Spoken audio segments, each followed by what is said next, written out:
করি না এবং দিয়ে আমরা মনে করি হকের অধিকার। প্রথম দিন থেকে ভারতীয় জনতা পার্টি তাদের রাজ্যগুলোতে দিয়ে দেয়, দিয়ে বাড়ায়। কেন্দ্রীয় সরকার সময় সময় দিয়ে দেয়, দিয়ে বাড়ায় এবং কেন্দ্রের সঙ্গে রাজ্যের এই মুহূর্তে 35% গ্যাপ। স্বাভাবিকভাবে ভারতীয় জনতা পার্টির অন্য প্রদেশ যেখানে আমরা সরকারে আছি সেখানে ডিএ থেকে বঞ্চিত করে পশ্চিমবঙ্গে ডিএর দাবি বিজেপি করে না। আমরা দিই, আমরা রাজ্যের সরকারকে, মাননীয় মুখ্যমন্ত্রীকে, অর্থমন্ত্রীকেও বলবো আপনারাও দিন। এটা অধিকার যা ইতিমধ্যে স্যাট থেকে শুরু করে সিঙ্গেল বেঞ্চ এবং ডিভিশন বেঞ্চে এর বৈধতা স্বীকৃত হয়েছে। আগামী সপ্তাহে সুপ্রিম কোর্টে এই মামলা উঠতে পারে, নয় সোমবার নয় 2 তারিখ, সেটা সুপ্রিম কোর্টের সিস্টেমের উপর নির্ভর করবে, কিন্তু আগামী সপ্তাহে আসবে এটা আমরা সকলেই আশাবাদী বা আমরা সাপ্লিমেন্টারি লিস্টেও দেখতে পাচ্ছি। আমার সঙ্গে রাজ্য সরকারি কর্মচারী পরিষদ যারা রাষ্ট্রবাদী জাতীয়তাবাদী ভাবধারায় উদ্বুদ্ধ এবং কেসের অন্যতম পার্টি তার দেবাশিস শীল মহোদয় আছেন, দীপল বিশ্বাস মহোদয় আছেন শিক্ষক সংগঠনের পক্ষে এবং আমাদের সঞ্জীব বাবু আছেন কর্মচারীদের পক্ষে।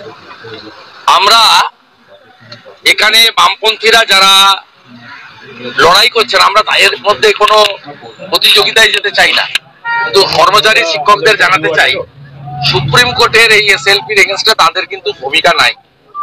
তারা মিডিয়াতে বা রাস্তাতে বাজার গরম করতে চাইছেন, কিন্তু কাজের কাজটা কর্মচারী পরিষদের পক্ষ থেকেই করা হচ্ছে।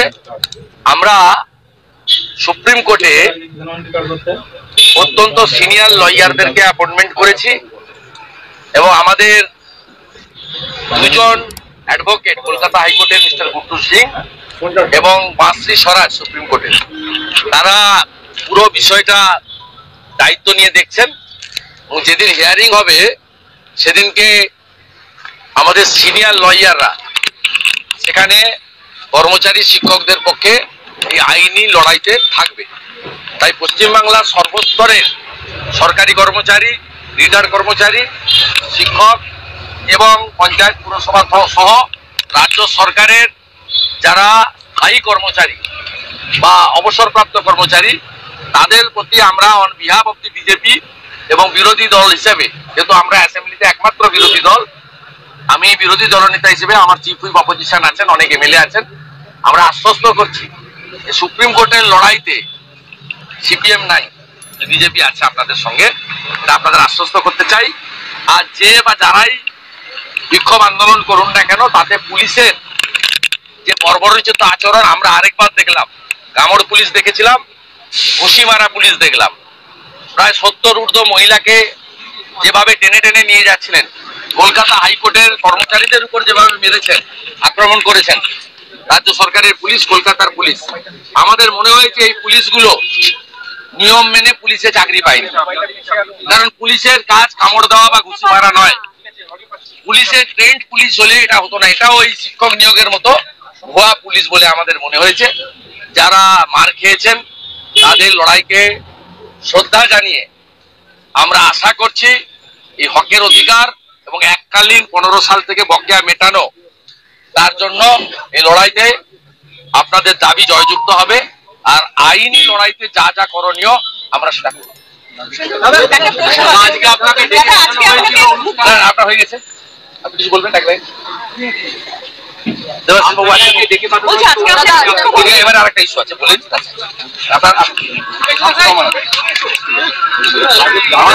শামসুর রহমান সাহেব আছেন,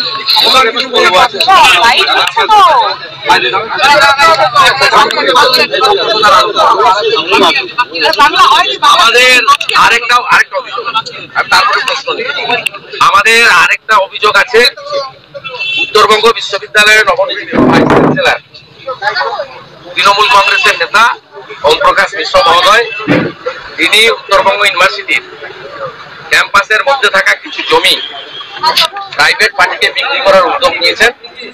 অকশনের ডেট হচ্ছে 25 তারিখ, মানে আজকে। ইতিমধ্যে উত্তরবঙ্গ জুড়ে এটার প্রতিবাদে অধ্যাপকরা, শিক্ষকরা, শিক্ষাবিদরা, ছাত্ররা, প্রাক্তন ছাত্ররা, ছাত্রীরা তারা সবাই সোচ্চার হয়েছে। এই বিষয়ে আমাদের দার্জিলিং সাংগঠনিক জেলার সভাপতি বিধায়ক আনন্দ বর্মন আমার সাথে আছেন, এবং পেশায় শিক্ষক আমাদের উল্লেখযোগ্য বিধায়ক শিলিগুড়ি শহরের ডক্টর শঙ্কর ঘোষ আছেন। শঙ্কর ঘোষ মহোদয় একটু বিস্তারিত আপনাদের এটা বলছেন।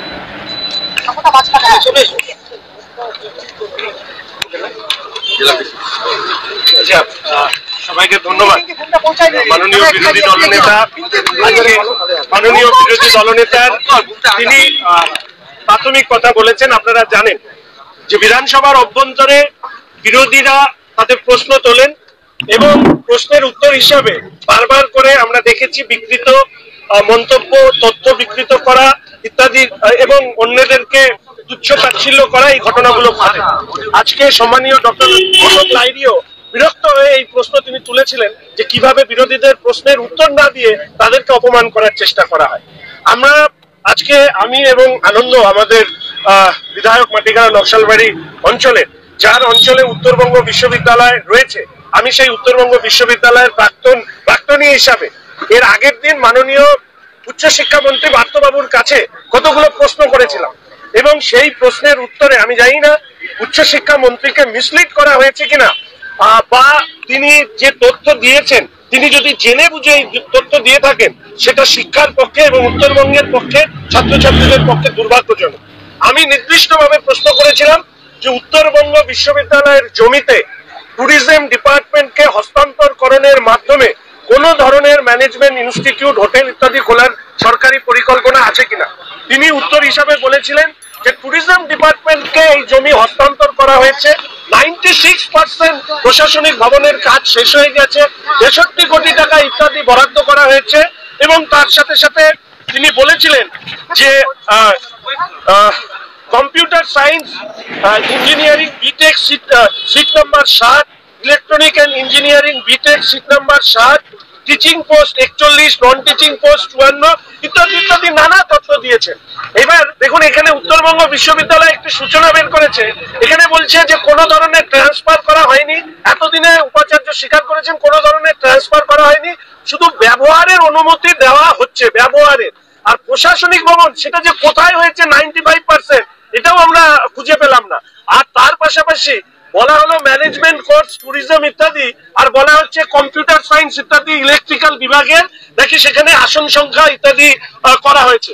শুধু আমাদের বিনীত প্রশ্ন আমার সেদিনও ছিল, আজকেও আছে, যে বিশ্ববিদ্যালয়ের জমিতে বিশ্ববিদ্যালয় যদি নিজস্ব ভাবে